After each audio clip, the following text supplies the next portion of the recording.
नमस्कार। आज हम बात कर रहे हैं मध्य पूर्व में बढ़ते तनाव और एक ऐसी चेतावनी की जो वैश्विक राजनीति के समीकरणों को बदल सकती है। अंतर्राष्ट्रीय मामलों के विशेषज्ञ ग्लेन डीसेन ने ईरान के परमाणु ठिकानों पर हुए हालिया अमेरिकी हमलों का विश्लेषण करते हुए एक बड़ी चेतावनी जारी की है।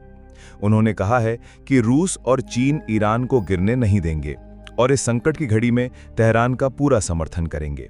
तो क्या है ये पूरा मामला और ग्लेन डीसेन ने अपने विश्लेषण में किन बातों पर जोर दिया है, आइए समझते हैं। पहला, हमले की हैरान करने वाली रणनीति। डीसेन के अनुसार ईरान पर यह हमला अमेरिका और इजराइल की एक सोची समझी और धोखे से भरी रणनीति का नतीजा था। ईरान को गुमराह करने के लिए अमेरिका और इजराइल ने दुनिया के सामने ये नाटक किया कि वे इस मुद्दे पर एक दूसरे से असहमत हैं। इसके अलावा तत्कालीन अमेरिकी राष्ट्रपति ट्रंप ने भी हमले को अधिकृत करने से पहले जानबूझकर अनिर्णय की स्थिति का दिखावा किया ताकि ईरान को किसी भी तरह के हमले का अंदेशा ना हो। ऑपरेशन को पूरी तरह गुप्त रखने के लिए ध्यान भटकाने वाली नकली उड़ानों यानी डीकॉय फ्लाइट्स का भी इस्तेमाल किया गया। दूसरा, अंतर्राष्ट्रीय कानून पर हमला। ग्लेन डीसेन ने इन हमलों को अंतर्राष्ट्रीय कानून और परमाणु अप्रसार संधि यानी नॉन प्रोलिफरेशन ट्रीटी के लिए एक दुखद दिन बताया। उन्होंने चेतावनी दी कि इस तरह की एक तरफा सैन्य कार्रवाइयां अमेरिकी कूटनीति में दुनिया के विश्वास को खत्म कर देंगी।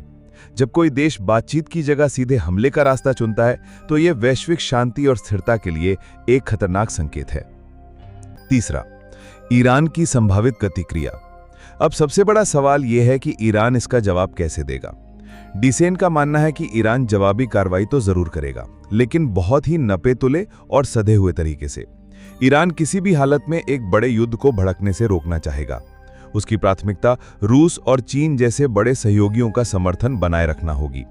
डीसेन ने इस बात पर भी जोर दिया कि ईरान की जवाबी कार्रवाई का निशाना प्रमुख व्यापारिक मार्ग हो सकते हैं, खासकर होर्मुज जलद मरुमध्य, जो दुनिया के तेल व्यापार के लिए बेहद महत्वपूर्ण है।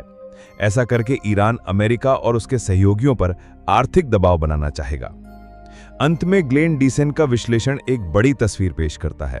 यह सिर्फ ईरान और अमेरिका के बीच का तनाव नहीं है, बल्कि एक नई वैश्विक व्यवस्था का संकेत है जहां रूस और चीन जैसी शक्तियां अमेरिकी प्रभुत्व को चुनौती दे रही हैं।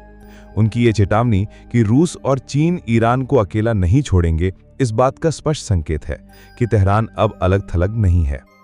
यह घटनाक्रम मध्य पूर्व को और भी अस्थिर कर सकता है और दुनिया को एक नए शीत युद्ध की ओर ढकेल सकता है। अब देखना यह होगा कि ईरान का अगला कदम क्या होता है और बड़ी शक्तियां इस शतरंज की बिसात पर अपनी चालें कैसे चलती हैं। धन्यवाद।